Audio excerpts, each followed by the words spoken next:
There's been a big scare about how this whole AI thing comes in and what it might cause in us for our careers. Is it going to replace us? Is it going to supplement us? How do I look at this whole AI kind of frenzy going on, where there's these questions that, much like an extinction is coming, an AI agent can replace an employee. The other night, I played around with a couple of applications, a video application that cloned me. So it gave me an image of myself. My daughters and I had fun. They put me into a few videos. We had a few laughs. And then I took a writing piece and put that into a cloned voice that then could be duplicated and make a video or audio that was based on my voice. So essentially, I wouldn't have to record my voice. I could just render it with AI, cloning it. I wouldn't have to video myself. I could just be a pixel image, look-alike, that would go and do it. And as I played around with it, what sort of dawned on me after a while is it really felt artificial. It felt superficial. And it is. It's artificial intelligence. It's not real. But it's made to fool people as if it is real, or it's made to be useful even though we know it's not. And so I remember the invention of the calculator. I remember in math, you would sneak off to do your calculator, and the teacher would say, no, you need to run the manual, the analog math problem. Don't go digital. So there's sort of this technosphere of this all-consuming AI that's coming for dinner, and we're not quite sure how to look at it, and there's this sort of superficial fatalism that I see potentially. Do we all want to put in our buying criteria and standards that we want to buy something synthetic? I mean, you talk about synthetic, it's like being converted into Toonland. As I was watching myself, it was like I was in Willy Wonka converted into Toonland, and I was an artificial cartoon. I became a toon that would appear to be as valuable, but in fact not. And where do we come to a point in our buying, our consuming of goods and services, where we say to ourselves, that's not man-made, that's not human-made. That wasn't made of an original. It wasn't made as art. It wasn't made with human creation. It was made synthetically. Now, I know for me, if I buy something like that, it tends to be cheaper. It doesn't tend to last as long. And there's a sort of a guilt that comes over me to say, what was I doing? Why did I want to buy the cheaper route? Why did I want to buy the stuff that really didn't have all the substance? Maybe it's just that we're just so overstimulated, by having so much available to us that nothing really wows us anymore. Do we look at things and say, whoa, that's really different, that's really, really fresh? Have we gotten to a point where the consumer has just gotten so blitzed with so many things, so much experience, that we don't really tell the difference between one thing to the other? That scares me. And at the same time, can I have a relationship with an AI? Can I actually have a relationship that can provide me emotional needs? See, I think the AI space is based on data that's been collected in the past. We've put it together so it has a sort of algorithm. And like a grab-and-go system, the AI looks at what's being asked, and then it goes and gets something from the bucket, much like a search engine, but that it can interact more. So it's like playing with dolls. It's like saying, well, I'm going to act like this doll or this synthetic thing is going to be like human as a child. But it can't really, really do the trick. It can't create knowledge. It's not giving me information like who, what, when, where, how, why. In terms of what it's experienced, it's been programmed. It can't give me wisdom because it doesn't have the ability to collect wisdom. And so I guess the question is, the human being learns because we care about something that we want to create. And when we comprehend something, we do it at a level of understanding. This is how art is made. As we take a moment of reflection, we consider what matters to us. Or a moment of providing service or leadership, we stop, we look, we observe. And then we have sensory inputs, and we have sight and sound and hearing and so forth. And then we have our hearts and minds, and then we have our bodies. And that we take in all the things that we see and sense and signal from the present moment, and then we have to synthesize those things, right? Remember when we were little kids, we would take something apart, then start to experiment, put it back together, and then sort of analytically find our way. We would figure things out. So learning would happen by putting something together, seeing a pattern, and then continuing to foster that pattern. An AI doesn't see with the heart. An AI doesn't understand things with the heart. It doesn't have human care. It doesn't care. It's like the Terminator movie. It just never stops. Very utile for carrying out certain tasks and things. But as far as understanding something in relation to something else, it cannot gain intelligence from the emotional state or the social intelligence, the interconnectedness between people. It doesn't have those perceptive abilities. In fact, the only thing it can perceive is what it downloads into what it receives from the present moment. When we do that, we go backwards. We go to thought. We go to things that we've collected over time, and then we say, I got to make sense of something here, and then we overuse the thought that we had before, when in reality it may not be real. It may not be a reliable thought. It's in fact a belief. It doesn't have a solid base in terms of information or evidence that would support that thought is useful, or the belief or expectation is actually based in reality. Can a machine reflect? Can a machine reflect and see its own seeing? Can a machine understand things well enough to be able to see the system? Can a machine interact with its environment in a way that it can see patterns, not just events, and download, but can it really make sense of a larger wholeness? There is no faithfulness that a machine can bring forth to try on things, to care a lot about something and create it.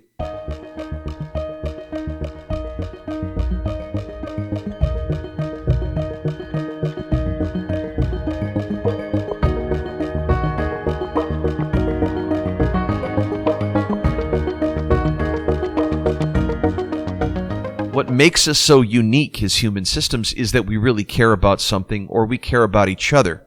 We're meaning-making beings, out of which we see and sense into things, and then we take a compass and direction. So that ability to process information at that level, be able to separate ourselves from thought, have a level of awareness that regulates our downloading processes, is a defining feature, a unique feature of our system. And so will that ever be replaced? I'm not sure it will. I'm not sure it can. But I know for me, I don't want to buy superficial, and I don't want to buy synthetic. I like it when it's handmade. I like organic fruit. I like original made things that are made with love. They tend to taste better. They tend to last longer. They tend to be more relevant to its user because there's a clear understanding of what is motivating, what is making the user emotional. A husband and a wife process emotional needs of their partners. Partners on teams in business and so forth have to understand the unique preferences and wants, desires, and needs of each other to formulate collaboration. Can a machine have a dialogue? Can there be two that make meaning in the flow? Can it have a skillful discussion based on awareness and reflection of its own limitations, of its own habituated judgment? Can it suspend its own judgment? Can it become conscious? Can it become aware of its own self-inflicted box, its own self-deception? I don't know, but I don't think so. I'd like to take a position that perhaps there is no reason to think that it could. Now, there could be multiple repetitious exposures where you have multiple exposures to the AI, and therefore it starts to put together a regularity, a sort of familiarity of use cases that you have, and perhaps build a library, a repertoire to grab and go back to that. But a lot of learning actually happens from the future. Can the machine learn from the future as it emerges? I suppose it could try on experiments and get things wrong. It wouldn't have an identity complex like a human, where it would say, well, I don't have a feeling or a thought about myself, therefore I can't take things personal. So in that sense, that learning can be more objective rather than subjective. But maybe that subjectivity is an advantage that we have. to really be able to see and sense into something because it's unique to ourself. When I envision something that matters to me, it's because of what I see and the unique place from which I see it. And only me and my authentic voice might see it just that way. Sometimes the artist just sees the art and the capacity into a field, a point of reference in something that is unique to themselves, and they trust it and they move into it with faithfulness and action. Those kind of loving acts, taking meaningful leaps into uncertainty, harnessing what they're in service to, putting their attention where it's worthy, those selections are based on things that matter and do not. Much of what we learn is based on what we desire. If we desire to move our lives in a certain direction, then what matters to us becomes a very important point when we observe what we currently have compared to what we want. Those reflections make us aware of what's important. Then we can make distinctions about what is and what isn't. Can a machine be able to make those distinctions without actual heart-based desire? A feeling from the heart about what we assign value to and therefore put our attention toward? It's an interesting question, and it's one that I've been pondering a lot. And so this formulaic ability that we have to compose and germinate an idea is born out of the origin, perhaps, of relationship. That much of what we innovate comes from day-to-day conversation, reflection. Much of what we're aware of in ourselves comes from the interplay between us and other. We will never see really our own face, and so we partake in social fields where we can get social feedback and become socially aware of our positioning in the way others see us. Not to suggest that we're defined by the way others see us, but that it is an important component to seeing the fullness of maybe how we operate. But we can also see and sense into the interplay of what we consider and what others consider to matter. And then therefore, through that process, we can self-reference to say, how does that connect with who I am, and how does that connect with my work? Can a machine have a soul? Is a soul something that we sense deeply in terms of what we need to do, what our purpose is? Is that soulful motion the origin of the creative process, of something that originates on behalf of something we love before we create it? Can a machine love something before it's created?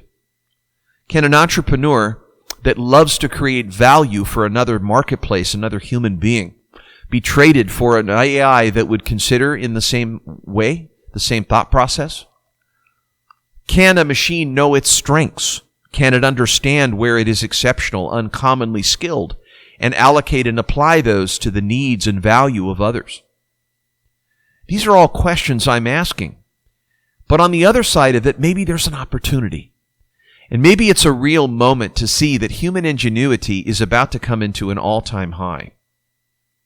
Sometimes the opposites and the contrasts really make us stretch and understand and discern more how we're actually positioned in an advantage.